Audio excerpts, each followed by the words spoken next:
それは言えたいな。いや、それが普通です。だって曲がってることに気づいてないんですよ、そもそも。だからその何が怖いってやっぱり悪意がないのが怖い。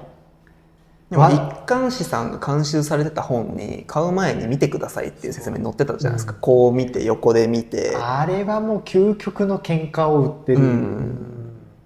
そうだから僕はあれを出す出さないでその出版社側とちょっとまあ話し合いはすごくしてて、いやあそこで出てるから俺もう大丈夫だよねみたいな。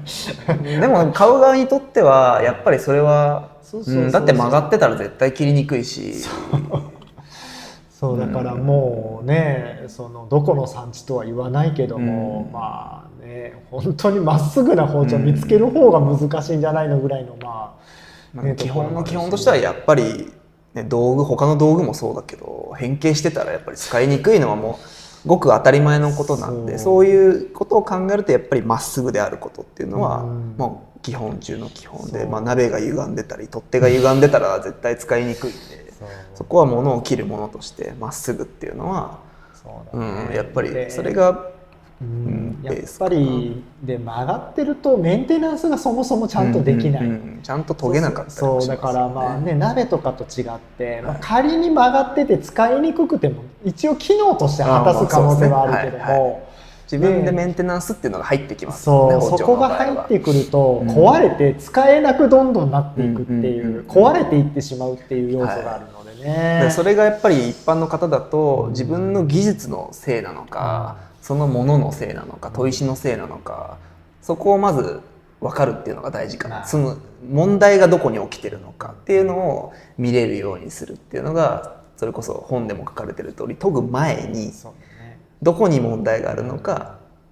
風邪だったら風邪薬飲むしっていうので、やっぱり包丁が悪いのか、まな板がへこんでるから切れないのか、砥石がへこんでるからダメなのか、でそこに問題がどこにあるかっていうのを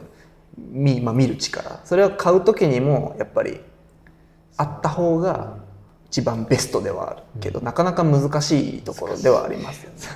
まあ買う前に見させてくれるとこもそこまでないね、やっぱそのまま梱包しちゃうんで、話聞くと。でまあ僕たちのとこなんかはお客さんに見せたりとか、刃先のチェック、紙切って欠けてないかどうかっていうのはして、僕らの自分たちでやってるとこなんかは基本お客さんに見せても好きなだけ見せて、気になるところがあれば、曲がってたり、じゃあ絵から曲がってたり、そもそも刃が曲がってるのか、絵に対して斜めに入ってるのかとか、いろんな要素があるんですけど、そういうところを細かく見てもらって、で納得してもらった上でっていうのはすごい大事にしてるので、やっぱりそこをお客さんも見させてくださいってなかなか言うの難しいお店もあるのかもしれないですけど、やっぱそこのチェック、安くはない買い物なんで、やっぱそこをちゃんと見せてくれるところっていうのが、おすすめの店っていう意味でもそういうのはあるかもしれない。そのお客さんの手に渡る前にその実物をちゃんとチェックさせてくれるところは結構ポイントかなとは思います。本当にね曲がってるからね。そう、これはね、逆に曲がってない包丁探す方が難しいもんな。いや、その一般の方が見て曲がってるっていうレベルと、多分藤原さんが見て曲がってるっていうレベルはちょっと多分違うなと思ってて、その見える範囲が。その一般の方で分かる範囲っていうのはもう誰が見ても分かる曲がりっていうのは相当ひどいと思うんですけど、例えば片刃だったら本当に光に当ててみないと分からなかったりとか、その見方をそもそも分からない、包丁自体が反ってれば、誰が見ても分かると思うんですけど、本当この細かいところだったりっていうのは難しい。いや、そこまで厳しいことは言ってないよ。もうシンプルに包丁のあれがっていうこと。いや、誰が見てもほらこれどうですかって言ったら曲がってますねっていうレベル。だから見え方は教えてあげて、それで曲がってるっていう。ただね、本当にそれが分からないっていうレベルは多分許容範囲で、多分裏もちゃんと押せたりする可能性あるし、トイレもなんとかなる可能性がある。ただね、やっぱり明らかに誰が見ても曲がってますっていうのもアウトだよね。それがやっぱ多いよね。ただもうしょうがないって言ったら怒られるしね。どうしたらいいんだろうね。いやまあそもそもだから寝かしがされてないってそうですいう多のがまあ分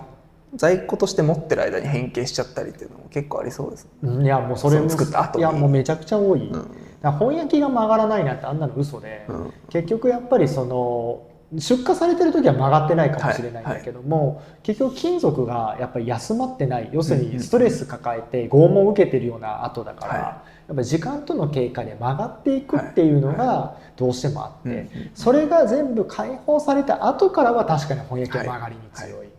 だからやっぱりねそのね表面的な情報がちょっとやっぱりねちょっと多いよね。本焼きは曲がりませんみたいな、いやいやめちゃくちゃ曲がるしみたいなもう鉄の塊でねその削ってないところでもうぐっちゃぐちゃに曲がるから、やっぱ曲がる原理としてもその包丁の組織がっていうのもありますね。そうまあ、構造的な問題であったり、まあ、焼き入れの問題であったりね、そのね製造工程の問題だったりもともとそもそもまあ金属ってねそうやってストレス抱えてしまうのはやっぱりもう当然としてありえるし、それがね作ってる側で鍛冶屋さんだけじゃなくてこの削ってる時に熱加えてるとか、そういうところでの組織の変形とかそういうのでももちろん曲がる要因になってるしもう要素がありすぎて曲がって当たり前ですよぐらいになるんだよね、極論。そうだからまあ違う分野の人たちから言わせればいやあんな薄くて長いもの作って寝かしがないって曲がらずに出せるってそんな神業ありえるんですかっていう人いるからね。そうですね、その部品だったりとか他のその部品であったり、本当にミリ単位の正確さが求められてるところ、前おっしゃってたのが焼き入れで何年置いて焼き戻しあと何年置くみたいなの、本当にそう5年ぐらいはやっぱり最低も寝かさなきゃいけない、だからまあね業界によってはからしって言ったり寝かしって言っていろいろ言うらしいけども、それぐらい動くっていうね生き物そうみたいな感じで、だからそれがねやっぱりまあすごい早い段階でやっぱり出荷されて手元に行くっていうのはまあどうしようもなかなかいかないね。まあその難しいところでまず曲がる要因って残留オーステナイトっていう組織の話が出てきてしまうんだよね。でまあ焼き入れってまあ専門的に言うとオーステナイトっていう組織をマルテンサイトに変えるっていう、それをまあ焼き入れっていうふうに言ってるって言ってもいいのかなと思うんだけども、その作業の中でその完全にマルテンサイトっていう組織に変わらなかった残留オーステナイトっていう特殊な組織が出てしまって、それが時間との経過で徐々にマルテンサイトになってしまう、これがまあ曲がりを生む原因の一つと言われている、で残留オーステナイトよりも、マルテンサイトの方が、サイズがまあ少し大きいと言われていて、マルテンサイトになると伸びるので伸びた分まあ曲がってしまうっていうのがまああり得る。あとはまあ単純にもその金属としてやっぱり完全に端から端まで同じ温度で焼きが入っているのかっていうので、まあ、硬さの違いがあってまあ曲がるとかで、あとはまあ削った時の研磨痕の深さとかによってもやっぱりその硬さが違うと深くなるところと浅くなるところがまあ微妙に出てきて、それのまあ違いでまあ曲がってしまうとか。でそこの研磨熱のせいでやっぱりまあ組織が変わってしまったりとか、まあ熱でやっぱりまあその応力が生まれて曲がってしまうとか、まあもう要素はもうたくさんあって、まあなぜ曲がるんですかっていうどれが原因ですっていうのを調べることはまあなかなか難しいのかなと。なのでまあ最新っていうかまあね大量に作ってるところはその残留オーステナイトが出ますよっていう場合はやっぱりまあそのサブゼロって言ってまあ出にくいまあ作業をしたりとか。そう極力抑えるっていう、そうそれでもやっぱりまあ起こってしまうっていうのはまあねすごいもうメーカーがみんなが悩むところで、やっぱりまあそこに対してまあすごいシビアな検品をやっているっていうのがまあその有料メーカーではすごく見受けられる。なのでまあやっぱりねどれだけそのもう木と一緒で曲がりとの戦いで、まあ、曲がってしまうものだっていうふうに思ってもらえた方がまあ本当はありがたい。だからこそいい刃物屋さんとお付き合いしてそういう何かトラブルあったらすぐに対応してもらえるっていうそういう関係性を作るっていうのが本当はまあものすごく大事で、そこがまあね人と人とのねまあいい刃物屋さんでね、その大将がすごい親切にしてくれてとか、まあ、そういうところの付き合いがまああって、まあ、長年商売できてたんじゃないのかなって気はするんだよね。ね、ただなかなかね、やっぱりその、ね、フリーハンドでも本当に曲がってるところから歪み取るとかっていうのもなかなか難しかったりもするし、やっぱりそこら辺の技術をどの刃物屋さんもみんな持ってるかっていうとなかなか言えない部分はあったりはすると思うんだけどもね。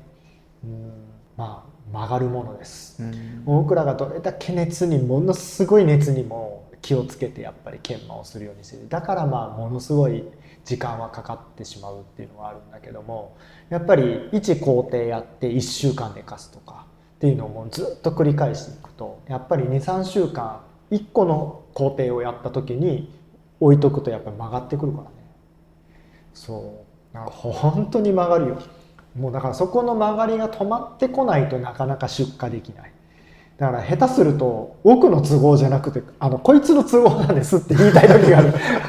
って曲がるんだもんみたいな、直したって曲がってくるんだから、いや早く別に納品していいけど曲がったやつ納品していいですかっていう、そういう感じになってきちゃう時もあるかな。それぐらいやっぱり曲がってしまう。